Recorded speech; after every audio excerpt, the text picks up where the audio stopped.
Hujambo, mimi ni Awadhi Rashidi na hii ni Arusha One Radio. Anayetazamiwa kuwa mnadhimu mkuu wa jeshi la Marekani, Luteni Jenerali mstaafu John Kane, amesema jeshi la Marekani halijajiandaa kwa vita vya muda mrefu na China, na hiyo inasababishwa na mapungufu makubwa katika viwanda vya silaha vya Marekani. Katika ushuhuda wake ulioandikwa kwa kamati ya Seneti ya huduma za silaha siku ya Jumanne, Luteni Jenerali mstaafu John Kane amesisitiza kwamba ushindani wa China bado ni moja ya masuala muhimu zaidi yanayoikabili Marekani. Tishio linaloletwa na China kwa maslahi ya Marekani katika eneo la Indo-Pacific ni la kweli na linaloongezeka. Marekani inahitaji kufanya kazi na washirika wake ili kuzuia uchokozi wa China katika eneo hili, jenerali huyo alidai. Alionya hata zaidi kwamba Marekani kwa sasa haiko katika nafasi ya kujibu tishio lolote kutoka China. Kwa bahati mbaya, katika wakati huu muhimu, jeshi letu linapambana na mchakato wa ununuzi wa msingi wa viwanda vya ulinzi ambao haujaimarishwa kwa migogoro ya muda mrefu. Marekani haina uwezo, usikivu au wepesi unaohitajika kuwazuia wapinzani wetu kwa sasa, Jenerali Kane alisema. Amebainisha kuwa eneo la Indo-Pacific ni ukumbi muhimu wa michezo ya kisiasa na kimkakati ya Marekani. Jenerali huyo akisema kuwa jeshi la China kwa sasa limefanya maboresho makubwa ya kijeshi, ikijumuisha kurekebisha miundo yake ya kijeshi ili irandane ile ya asili na hata ya kisasa. Ameongeza kuwa kwa idadi, China ina jeshi kubwa zaidi la jeshi la wanamaji kuliko jeshi lingine duniani. Ameongeza hata zaidi kwamba Beijing bado ina mapungufu makubwa katika ustadi wa kamandi, vifaa vya masafa marefu, vita vya majini, lakini ina uzoefu wa vita vya kisasa na uwezo mkubwa zaidi. Jenerali Kane amezungumzia pia mazingira mapana ya kisiasa na kijiografia, akisema kwamba wakati China, Urusi na Korea Kaskazini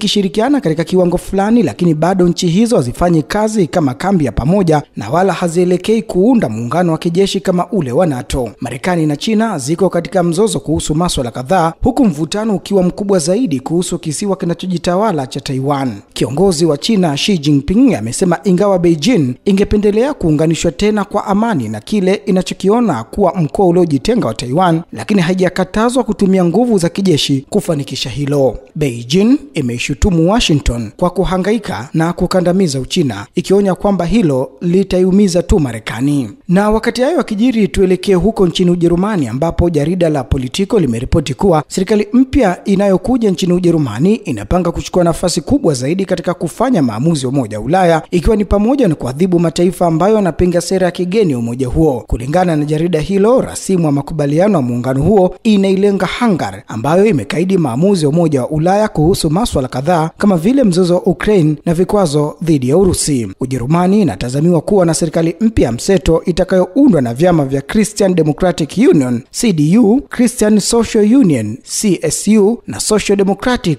SPD ambayo huenda ikaongozwa na Friedrich Merz wa CDU. Pande hizo kwa sasa zinakamilisha makubaliano kuhusu maeneo muhimu ya sera, ikiwa ni pamoja na uhamiaji, hali ya hewa na mahusiano ya Umoja wa Ulaya. Merz anatarajiwa kuunda serikali mpya kabla ya Pasaka mnamo Aprili 20. Mojawapo wa hati zilizopitiwa na Politico inaelezea mipango ya Berlin kwa mkakati thabiti zaidi kwa EU. Inapendekeza kutumia muungano wa pande tatu, Ujerumani, Ufaransa na Poland, ambayo kwa sasa inashikilia urais wa zamu wa Umoja wa Ulaya, kushawishi mwelekeo wa umoja huo na kuimarisha matumizi ya Ujerumani ya haki zake za kupiga kura. Rasimu hiyo pia inasema kwamba Berlin inapanga kutetea Umoja wa Ulaya dhidi ya maadui wa ndani na nje kwa kutaka hatua za adhabu zichukuliwe dhidi ya nchi wanachama ambazo zinadaiwa kukiuka kanuni kama vile utawala wa sheria. Adhabu zinazopendekezwa ni pamoja na kuzuia pesa za Umoja wa Ulaya na kusimamisha haki za kupiga kura kwa nchi mtovu wa nidhamu. Tutachukua hatua thabiti zaidi dhidi ya ukiukaji wa kanuni, waraka huo umesema. Vyombo vya ulinzi vilivyopo, kutoka kwa kesi za ukiukaji na kuzuiliwa kwa pesa za EU hadi kusimamishwa kwa haki za wanachama kama vile haki ya kupiga kura katika Baraza la Umoja wa Ulaya, lazima zitumike mara kwa mara kuliko hapo awali. Muungano huo pia umependekeza kuundwa kwa chombo kamili cha vikwazo ili kuwadhibiti wale wanaoonekana kuwa wapinzani, ikiwa ni pamoja na kubadilisha hitaji la Umoja wa Ulaya la kupaza kauli moja na kupiga kura nyingi ili kuzuia nchi moja kuzuia maamuzi kama vile vikwazo. Kanuni ya makubaliano katika Baraza la Ulaya haipaswi kuwa kizuizi katika kufanya maamuzi, waraka huo umesema. Wakati Hungary haijatajwa kwa majina, lakini rasimu ya makubaliano hayo inaonekana kuwa marejeleo ya wazi kwa nchi hiyo ambayo kwa muda mrefu imekuwa katika msuguano na sera za Umoja wa Ulaya, ikiwa ni pamoja na mtizamo wake wa mzozo wa Ukraine na sera yake ya vikwazo dhidi ya Urusi. Budapest imesema kuwa vikwazo vimekuwa na madhara kwa uchumi wa jumuiya hiyo na imetumia haki yake ya kura turufu kwa hoja kadhaa za kuchelewesha au kupunguza hatua za vikwazo dhidi ya Moscow. Waziri Mkuu Viktor Orban amerudia kuishutumu EU kwa kuchukua msimamo wa kuunga mkono vita na amefuata mipango huru ya amani juu ya mzozo wa Ukraine. Umoja wa Ulaya hapo awali ulitishia kusimamisha haki za kupiga kura za Hungary na ilizuia takriban euro bilioni 22 katika pesa zilizotengwa kwa Budapest mnamo mwaka 2022 ikitaja haki na masuala ya mahakama, lakini mwishowe ilitoa karibu nusu ya kiasi hicho mwaka jana. Na tuendelee kusalia huko barani Ulaya ambapo mkuu wa sera ya kigeni Umoja wa Ulaya Kaja Kallas amesema NATO itasalia sawa licha shinikizo kutoka kwa rais wa Marekani Donald Trump. Ameonya hata hivyo kwamba baadhi ya nchi wanachama lazima ziwe tayari kufanya maamuzi magumu ili kufikia kiwango kinachohitajika cha matumizi ya ulinzi. Katika mahojiano na gazeti la kila siku la Hispania la El Mundo siku ya Jumatatu, Kallas aliulizwa kama NATO itanusurika katika muhula wa Trump.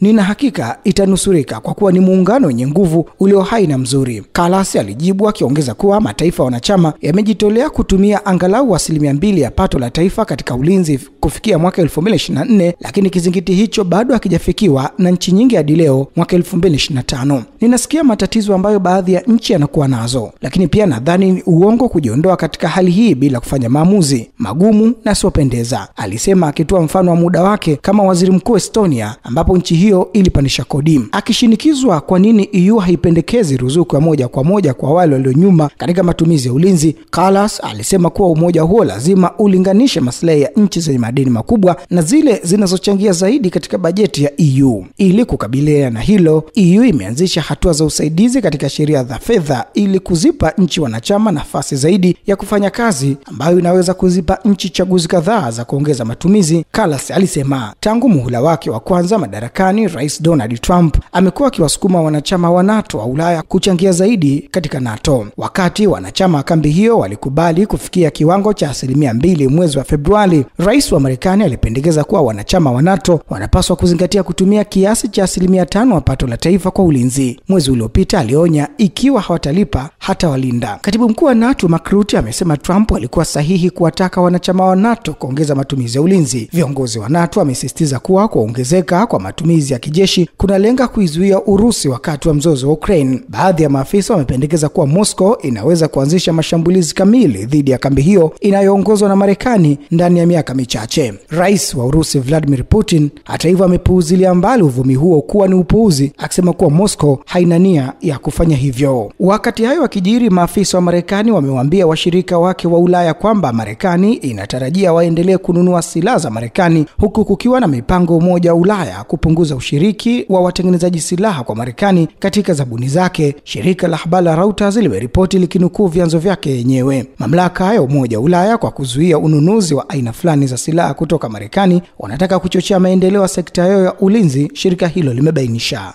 Hili liliwezeshwa na hatua za utawala wa Rais Trump ambao uliuhoji Ulaya juu ya kuitegemea sana Marekani. Kwa mujibu wa shirika hilo la Reuters, katikati ya mwezi Machi, waziri wa mambo ya nje wa Marekani Marco Rubio aliwaambia mawaziri wa mambo ya nje wa Lithuania, Latvia na Estonia kwamba Marekani inataka kuendelea kushiriki katika vifaa vya ulinzi vya Umoja wa Ulaya. Kulingana na vyanzo vya shirika hilo, Rubio aliongeza kuwa Washington itatathmini vibaya vikwazo vyovyote vya ushiriki wa makampuni ya Marekani katika zabuni. Na tuelekee huko Mashariki ya Kati ambapo waziri mkuu wa Israeli Benjamin Netanyahu ameshutumu uchunguzi kuhusu uwezekano uhusiano kati ya wasaidizi wake na Katari kama uwindaji baada ya kutoa ushahidi kwa polisi. Mshauri na msemaji wa zamani walikamatwa siku ya Jumatatu kwa madai ya malipo kutoka kwa taifa hilo la Ghuba Kiarabu kama sehemu ya uchunguzi huo ambao umepewa jina la Qatar Gate. Wamekana kosa lolote, na Netanyahu ambaye hajatajwa kama mshukiwa alishutumu polisi kwa kuwashikilia watu hao wawili kama mateka na kuongeza hakuna kesi. Afisa wa Qatar pia alipouzilia mbali uchunguzi huo kuwa ni kampeni ya kuichafua Qatar ambayo imekuwa na jukumu muhimu kama mpatanishi kati ya Israel na Hamas wakati wa vita huko Gaza. Haya yanajiri wakati Netanyahu akikabiliwa na maandamano yanayoongezeka nchini Israel kutokana na sera zake, ikiwa ni pamoja na kuanzisha upya mashambulizi ya Israel dhidi ya Hamas kabla kupata kuachiliwa kwa mateka wote wote waliosalia, kufutwa kazi kwa mkurugenzi wa wakala wa usalama wa ndani wa Shin Bet na kuendeleza mpango tata wa kurekebisha mahakama. Na tuhitimishe rubaa za kimataifa kwa kuelekea huko nchini Urusi, ambapo naibu waziri wa mambo ya nje wa Urusi Sergei Ryabkov amelaani kile Rais Donald Trump alichokiita mashati kwa Iran, akidai kwamba matamshi yake ni janga. Hapo awali akijibu matamshi ya bwana Trump kuhusu mashati hayo, Ali Rajirani, mshauri wa kiongozi wa Iran Ali Khamenei, alisema kwamba iwapo Iran itashambuliwa itakuwa na kila sababu ya kutengeneza bomu la nyuklia. Naibu waziri wa mambo ya nje wa Urusi aliliambia chapisho la Urusi masuala ya kimataifa kwamba vitisho vilisikika, kauli za mwisho pia zilisikika, lakini tunachukulia njia hizi kuwa zisizofaa na tunazishutumu na tunazingatia kama njia Marekani kuweka matakwa yake kwa upande wa Iran. Matamshi yake yanajiri baada ya Rais Trump kuambia NBC kwamba Iran itapigwa mabomu ikiwa haitafikia makubaliano mapya ya nyuklia na Marekani. Bwana Trump amesema mara kwa mara katika wiki za hivi karibuni kwamba ikiwa Iran itakataa kufanya mazungumzo na Marekani, chaguzi zote ziko mezani. Alisema bila kufafanua kwamba Iran na Marekani zinazungumza. Ali Rajirani, mshauri wa kiongozi mkuu wa Iran, aliambia televisheni ya Iran kwamba iwapo Marekani au Israeli itatekeleza mashambulizi yoyote dhidi ya Iran, italazimika kuzalisha bomu la nyuklia ili kujirinda. Mwisho wa rubaa za kimataifa, mimi ni Awadh Rashid. Hii ni Arusha One Radio.